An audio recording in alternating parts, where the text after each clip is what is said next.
ये सच है कि आम आदमी पार्टी का जो ये शराब घोटाला है, ये तो एक बहुत छोटा सा घोटाला है। साजिश बहुत बड़ी है हिंदुस्तान को बर्बाद करने के लिए, और इसमें कोई दो राय नहीं है। ये सब कुछ विदेशों से हो रहा है। आम आदमी पार्टी का आगाज जो हुआ,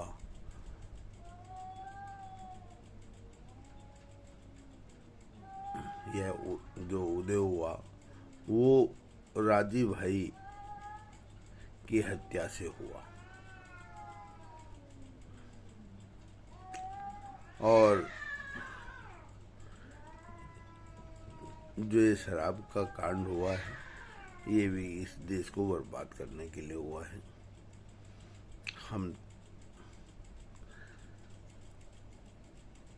इसके साथ साथ हम ये भी जानते हैं कि इस देश को बचाने के लिए गौ सेवा बहुत जरूरी है। और हमारे शासक प्रशासक और जो साजिश करता है, वो नहीं चाहते कि गौशालाएं और ख़ास तौर से देसी गौवंश का प्रचार प्रसार या तरक्की हो। यही कारण है कि सब कुछ सही होते हुए हमारी गौशाला को विध्वंस किया गया। सुप्रीम कोर्ट में मामला होते हुए विध्वंस किया गया। 300 प्लस गौवंश को बुच्चड़ खाने से बदतर जगह पर भेज दिया गया,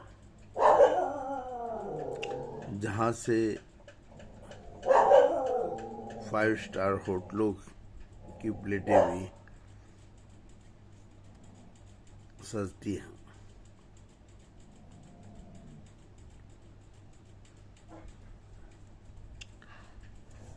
इसमें एक बहुत बड़ा कारण जो है वो हमारी दवा कंपनियां हैं, जो विदेशों में जिनका राज है, और हिंदुस्तान के ऊपर भी पूरी तरह से उन्होंने कब्जा किया हुआ। उनका धंधा शराब के धंधे से बहुत कई गुना, क्या 100 गुना भी कहो तो कोई बड़ी बात नहीं है। और वो नहीं चाहते कि हिंदुस्तान को निरोगी होते हुए देख लें। और बड़े दुख के साथ कहना पड़ रहा है कि हमारे देश के कर्ता धर्ता भी उस साजिश में शामिल हो चुके हैं, या उनको गुमराह किया गया है। क्योंकि जो हमारे व्यवस्था है वो तो ठीक है ही नहीं। उनको जो चीज़ सिखाई जाती है, जो दिखाई जाती है, वो केवल और केवल उनको पैसा दिखाई देता है। वो बिकने को तैयार हैं। और इसमें कोई दो राय नहीं कि मोदी सरकार बहुत अच्छा काम कर रही है, लेकिन उनको भी जो चलाने वाले हैं, कुछ चंद लोग हैं जो गुमराह करते हैं और वो गुमराह होते हैं।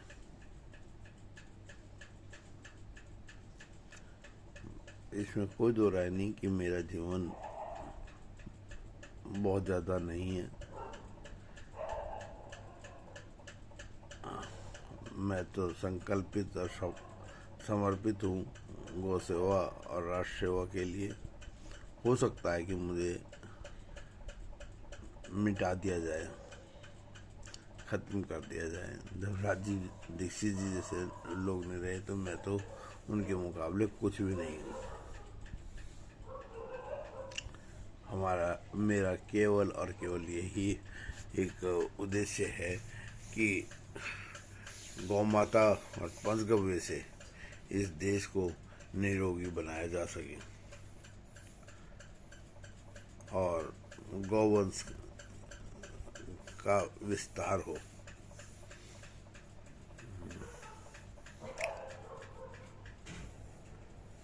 और शायद यही कारण है कि हमारे को उत्तर प्रदेश में गौशाला ले जाए हुए लगभग 1 साल हो चुका है और हमारे को कोई भी सहायता, सरकारी सहायता वहाँ से नहीं मिल रही है। अगर वो सरकारी सहायता हमें मिलती तो हम जो है हमारे को कहीं से कहीं तक भी कोई परेशानी नहीं थी, क्योंकि जो हमारा व्यवस्था है वो तो उन्हीं के हाथों में है ना। वो उन्हें गुमराह करते हैं और वो नहीं चाहते हैं कि गौशालाएँ और ख़ासतौर से देसी गौवंश की तरक्की हो और इस देश के लोग निरोगी हों। उन्हें लोगों को बीमार करना है और बीमार करके पैसा बनाना है। मैं तो 15 से ज़्यादा बार जीवन दान पाए हुए हूँ। मेरे ऊपर मेरे गुरु जी का बहुत बड़ा आशीर्वाद है, उनका ज्ञान है। इसलिए मौत तो हमें कभी डराती नहीं, क्योंकि हमारे गुरु जी कहते हैं मृत्यु तो कोई डरने की चीज़ नहीं है, वो तो एक अटल सत्य है, ज़रूर आएगी और उसे बड़े खुशी खुशी आदमी को संभालना चाहिए। मैं तो यही चाहता हूँ कि मेरे जीवन में मैं जो कुछ कर सकूँ और इस देश को दे सकूँ। अब वो मजबूर हैं या जो भी है वो नहीं चाहते हैं, और अगर मुझे ख़त्म ही करके उनको कुछ मिलता है तो ऐसा ही सही।